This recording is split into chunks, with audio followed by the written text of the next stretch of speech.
Eden Zero is back, and we start off where we left off with Shiki getting his ass kicked. The Chronophage then starts to go on a rampage and starts obliterating entire planets and asteroids and anything else that exists. And when I say destroy, I mean absolutely destroy. They're not stealing the time of these things like it used to. What it's doing is just sending its mini versions and ramming it at high speed through planets, and those planets are just being obliterated. When we return back to Shiki, I assumed that giant crater was from her stomping on him. But then I remembered from the last chapter, no, she blasted the entire city with a couple of guns that are just nukes, and then she stomped on him afterward. For some reason, the Chronophage is broadcasting everything that she's doing inside of the body of the Chronophage, and she sees that she's obliterating planets, and he goes, "What are you doing?" And her response is, "I'm going to destroy the universe." So, not just this area here, but the entire universe. Like every cosmos, everything is going to be obliterated. We get to see everyone else's reactions on the outside to this obliteration, and their only response is to run away, because there's literally nothing they can do. Their guns don't work on the mini chronophages, none of their ether seems to work on it either. All they seem to be able to do is just dodge, dodge, dodge, while everything around them is destroyed.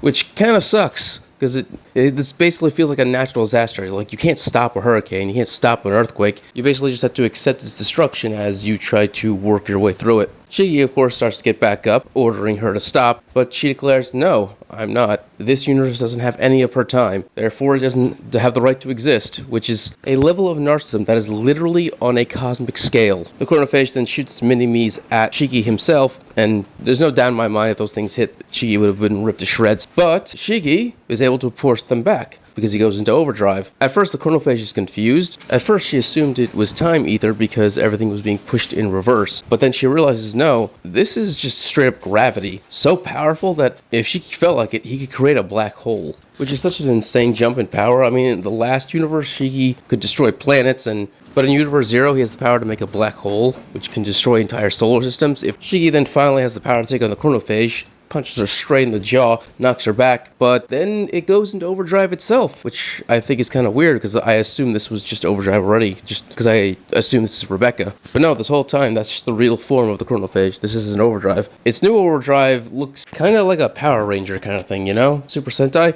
If I'm being completely honest, its original form, way cooler looking. Like, I enjoyed the Power Rangers growing up, but the aesthetic of just a round head, helmet looking thing, and like solid body, it's not as interesting. Like, her original form had more design to it, more flair. This is just so very plain that I just can't get past how boring it is. Which is crazy, because I love all of the overdrives so far. Whenever people go into overdrive, they look really cool. This is just whatever. But this thing is, of course, a monster in its overdrive. Before, it had used both hands at this giant cannon thing where it blasted from all fingers to obliterate a city. This time, it does that similar attack, but with a single finger. It literally just points at Shiki, and there's no doubt in my mind if that hit him, he would be dead in an instant. Shiki and the Chronophage continue to argue over the destruction of this universe. She's saying that they traveled through so many worlds, done so many things, they finally made it to Universe Zero. And the only response the Chronophage gives Shiki is, "This world is not paradise." Well, if you're looking for paradise, you'll never find it, so at this rate, the Chronophage just could keep destroying universe after universe. Which is basically what the Chronophage says. She literally says the number of Edens, Eden, the Garden of Eden, paradise, is 0.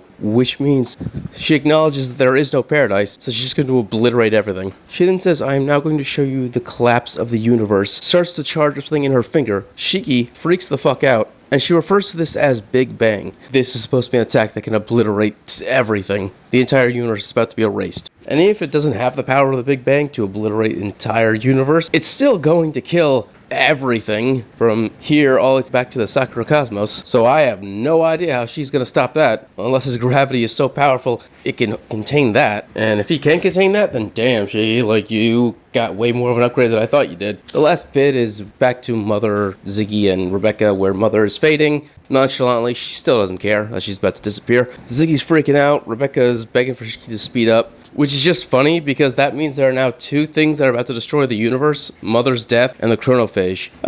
I don't even understand why you need two clicking time clocks. Like, most stories will have like one time clock, like One Piece is all time, where you gotta solve the problem before time is up. But Eden Zero said, no, that's not good enough. We need two. That kind of makes me laugh. I did enjoy that a little bit when I realized it. But anyway, if you enjoyed this video, please subscribe, give it a thumbs up so you can enjoy more Eden Zero and other my things. Thank you, and have a great day.